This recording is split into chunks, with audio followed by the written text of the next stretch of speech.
Today, Russia claims that Bakhmut has fallen. Papua New Guinea and the US sign a bilateral defense cooperation agreement. Georgian Airways bans the president from their flights. SpaceX helped put the first Saudi woman in space. And Greece holds its general election. From TLDR News, this is your daily briefing for Monday the 22nd of May, 2023. Over the weekend, various reports suggested that the embattled city of Bakhmut had finally fallen to the Russians. Bakhmut has seen heavy fighting for the last year or so, with it frequently being described as a war of attrition. In fact, it's sometimes even been crudely referred to as the meat grinder. On Saturday, the leader of the Russian Wagner mercenary group, Yevgeny Prigozhin, made the claim publicly, posting a video to social media on Saturday in front of fighters, stating that the city was under Russian control, although admitting that the situation was critical. Specifically, Prigozhin said that there is not a single Ukrainian soldier in Bakhmut as we have stopped taking prisoners, and that there are a huge number of corpses of Ukrainian soldiers. Echoing the comments, Russian President Vladimir Putin claimed that Wagner troops had completed the operation to liberate Bakhmut on Saturday, after many months of fighting. For their part, the Ukrainian government rejected this narrative. Talking to the BBC, Ukrainian military sources have said that they still have control of a handful of buildings on the outskirts of the city. It's argued that this is key in getting closer to a tactical encirclement of the city. Zelensky also claimed that the city was not occupied by Russia as of today, although he didn't share any precise details about this. Whether Bakhmut has fallen really depends on your definition of this. It seems that the Ukrainians are arguing that as they still control a small handful of buildings on the outskirts, that Bakhmut still holds. However, it does seem that Russia now controls a vast proportion of the city. Talking in Japan at the G7 summit, Mr. Zelensky compared Bakhmut to Hiroshima, the city that was struck by the atomic bomb in the Second World War, saying that a similar reconstruction would take place. Zelensky visited Hiroshima on Sunday and laid a wreath for all of those that died when the US dropped the bomb in 1945. The Ukrainians are currently resisting calls to pull out of the city, with them arguing that this would be a pyrrhic victory for the Russians if they were to. Despite this apparent setback for Ukraine, President Zelensky has had some good news in the last few days. In the G7 summit, the US has announced that it will allow its Western allies to provide Ukraine with advanced fighter jets. This, most notably, includes American-made F-16s. There's more on the way, but be sure to subscribe and ring the bell to make the daily briefing part of your daily routine, or just search for us on your podcast app to listen along. In its latest bid to counter Chinese influence in the Asia-Pacific region, the United States has signed a bilateral defense cooperation agreement with Papua New Guinea. The deal was signed by US Secretary of State Antony Blinken and PNG Prime Minister James Marape in the capital Port Moresby on Monday. President Joe Biden had been due to make a historic visit to the country last week, but cut short his tour so he could return to the US for debt ceiling negotiations. The new agreement with the US has sparked debate in Papua New Guinea, in part due to a lack of government transparency over exactly what's in the new pact, and also because of concerns that distancing itself from China might hurt investment in the country. The PNG government put out a statement saying the agreement does not prevent them from working with the other nations, including China. The statement goes on to say that Papua New Guinea does not have enemies, but it pays to be prepared. This agreement is not about geopolitics, but rather recognises the country's need to build its defence capabilities because border disputes are inevitable in the future. This deal comes after China signed a security pact with the nearby Solomon Islands last year, heightening concerns that the US and its allies were losing influence in the region.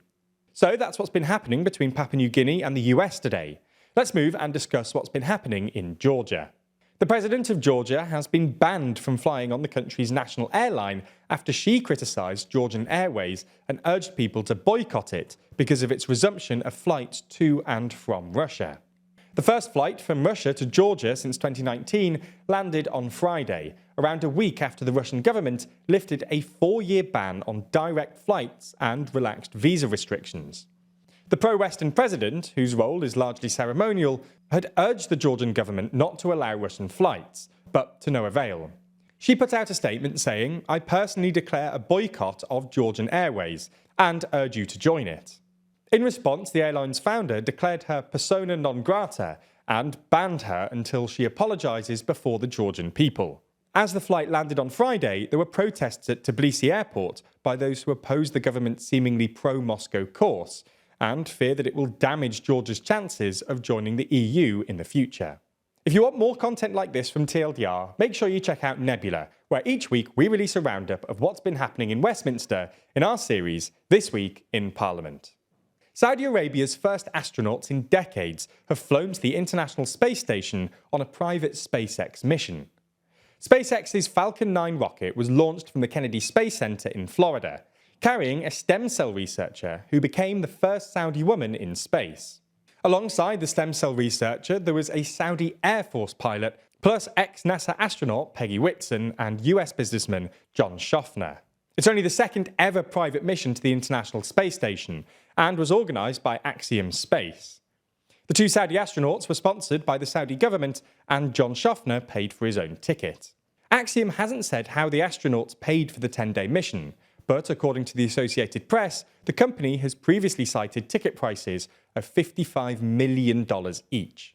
The first Saudi Arabian person to travel to space was Sultan bin Salman Al Saud, an Air Force pilot and member of the Saudi royal family, who flew on a space shuttle program in 1985. We'll quickly look at Greece now, which held its general election on Sunday. The ruling centre-right New Democracy Party had a very good night and won nearly 41% of the vote, which translates into 146 seats, just 5 short of an outright majority. Left-wing Syriza had a pretty dismal night and won just 20% and 71 seats, far below expectations. Prime Minister Kyriakos Mitsotakis is pushing for another election to be held in just a month or so, as the new vote would be a different electoral system that rewards the winning party with up to 50 bonus seats. We won't go into any more detail now, but we have a full video all about the election and what comes next coming out on TLDR EU on Tuesday. To end the main section of the briefing, we've got some positive news from Spain, where electricity generation from solar, wind and water exceeded total demand on Tuesday last week. It's not the first time this milestone has been met, but the 9-hour period is the longest that renewable generation has been more than enough to cover 100% of demand on the Spanish mainland. With the continued installation of renewable technology, this is a pattern that's more likely to be repeated in the future. That's all we have time for on YouTube, but the briefing isn't over. That's because I sit down with Rory to discuss the current controversy engulfing UK Home Secretary Suella Braverman in the extended ad-free edition of the Daily Briefing, only on Nebula.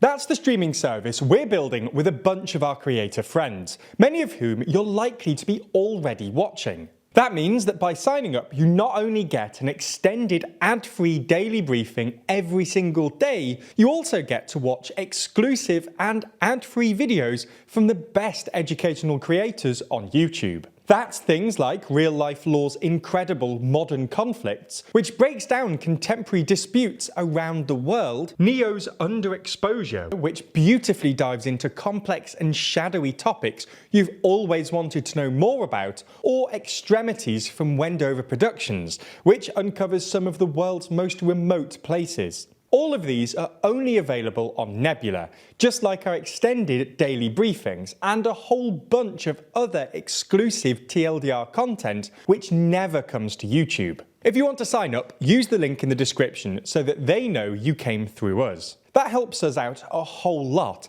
as does watching on Nebula more generally. So thanks for signing up, and we'll see you on Nebula.